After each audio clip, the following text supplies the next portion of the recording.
વાંકાનેર તાલુકા police station વિસ્તારમાં સમથેરવા ગામની સીમમાં તારીખ 8/4/2000ના રોજ એક અજાણ્યા પુરુષની નિર્વસ્ત્ર હાલતમાં હત્યા કરેલી લાશ મળી આવેલી હતી. આ લાશ ઉપરથી ત્યાં વાંકાનેર પોલીસ સ્ટેશનમાં ગુનો દાખલ થયેલો હતો અને આ ખૂનની કલમ સહિતનો ગુનો દાખલ થયા બાદ આપણા બોર્ડર રેન્જના આઈજીપી શ્રી ચિરાગ કોરડિયા સાહેબ તથા મોરબી પોલીસ અધિક્ષક શ્રી મુકેશ પટેલ સાહેબની સૂચના અનુસાર અને એમના માર્ગદર્શન અનુસાર એસપી જાડેજા જે એલસીબી પીઆઈ ક્રાઇમ બ્રાન્ચ છે તેમને આ અંગે આ ગુનો ડિટેક્ટ કરવા અંગેની કામગીરી સોંપવામાં આવેલ હતી. આ કામગીરીના માર્ગદર્શન મળ્યા બાદ તેમણે તાત્કાલિક એલસીબી પેરોલ ફરલોના સ્કોડના અધિકારી તેમજ અલગ અલગ કર્મચારીઓની અલગ અલગ ટીમ બનાવેલ હતી. આ ટીમ અલગ અલગ કામ કરતી હતી, જેમાં કે સીસીટીવી કેમેરા ચેક કરવા, બનાવ સ્થળની વિઝિટ લઈ અને આસપાસના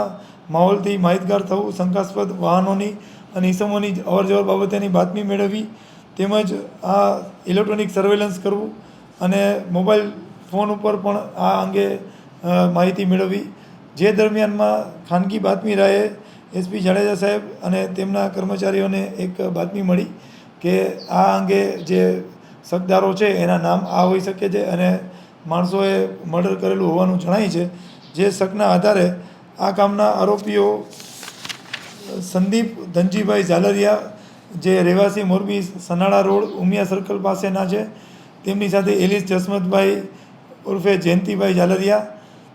દિવ્યેશ ગોવિંદભાઈ ઝાલરિયા, મુનો ઉર્ફે વરુણ રૈયાભાઈ ગોલતર, રાજેશ રમેશભાઈ ડાભી, રાજીવ ઉર્ફે રાજુ કામેશ્વર પ્રસાદ, આ 6 આરોપીઓને ત્યાંથી પૂછપરછ માટે લાવવામાં આવ્યા અને સઘન પૂછપરછ દરમિયાન આરોપીઓ તૂટી જતાં તેમણે આખો જે બનાવ છે એ કબૂલ કરેલ અને મરણ જનાર છે એ ત્યાં જે આ મુખ્ય આરોપી સંદીપભાઈ ધનજીભાઈ છે તેના રહેણાંકના મકાને ચોરી કરવા આવી ચડેલ હતો. તેના ખિસ્સામાંથી હોન્ડા અને એક્ટિવાની ચાવી મળી આવેલ, જેથી ત્યારબાદ પોતાના ડ્રાઈવરની મદદથી આ સંદીપભાઈ એને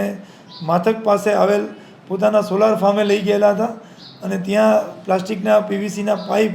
અને જે ફર્નિચર કામ ચાલી રહ્યો તેની પીવીસીની પટ્ટીથી આ ઈસમને ઢોરમાર મારેલ હતો અને ઢોરમાર માર્યા બાદ આ માણસ છે એ બેહોશ જેવી હાલતમાં હોય તેને લઈ અને ત્યાંથી સમથેરવા ગામની સીમમાં અવાવરું જાડી ઝાખરાવાળો વિસ્તાર છે ત્યાં એને મૂકી આવેલ હતા. અને ત્યારબાદ બીજે દિવસે જ્યારે આ પોલીસ તપાસમાં પહોંચી અને હત્યાનો બનાવ હોવાની જાહેરાત થઈ ત્યારે આરોપીઓ છે એ પોતે રાજસ્થાન તરફ નાસી ગયેલા હતા અને પોતાના જે મોબાઈલ ફોન ને વગેરે છે એ ફોર્મેટ મારી દીધા હતા. એટલે આ આખો બનાવને અંજામ આપ્યો એમાં મૂળ કારણ ચોરી કરવા આવેલ ઈસમને પકડી પાડેલ હોય અને ઢોરમાર મારતા આ માણસનું મૃત્યુ થયેલ હતું. હજુ સુધી આ મરનાર માણસની ઓળખ થઈ શકી નથી અને આ આરોપીઓને જ્યારે અટક કરી અને વાંકાનેર પોલીસને સોંપવામાં આવ્યા ત્યારે વાંકાનેર તાલુકા પોલીસે આ અંગેની તપાસ સંભાળી લઈ નામદાર કોર્ટમાં રજૂ કરતાં તેમના 6 દિવસના આરોપીઓના રિમાન્ડ મંજૂર થયા છે. તારીખ 14 તારીખ સુધીના રિમાન્ડ મંજૂર થયા છે. મૃતક છે એ મુખ્ય આરોપી જે સંદીપભાઈ છે એ પોતાના ઘરે જમી રહ્યા હતા બપોરના સમયે, ત્યારે મૃતક છે એ ઘરમાં ઘૂસી આવેલ હતો અને એમના વાઈફે એને રોકવાનો ટ્રાય કર્યો અને પૂછ્યું કે તમે શું કામ આવ્યા છો, અહીંયા શું છે? તો હું ચપ્પલ લેવા આવ્યો છું એવો જવાબ દેતા આ લોકોને શંકા ગઈ કે આપણા ઘરમાં આ ક્યાંથી આવ્યો. તો ચેક કરતાં એના ખિસ્સામાંથી પોતાની જ ગાડીની ચાવી મળી આવેલ, એક ઓડીની ચાવી અને એક એક્ટિવા હોન્ડાની ચાવી મળી આવેલ. 2 ગાડી લઈને ગયા હતા, એક ઇનોવા ગાડી હતી અને બીજી એક અન્ય ગાડી હતી, એ કબજે કરવાની બાકી છે.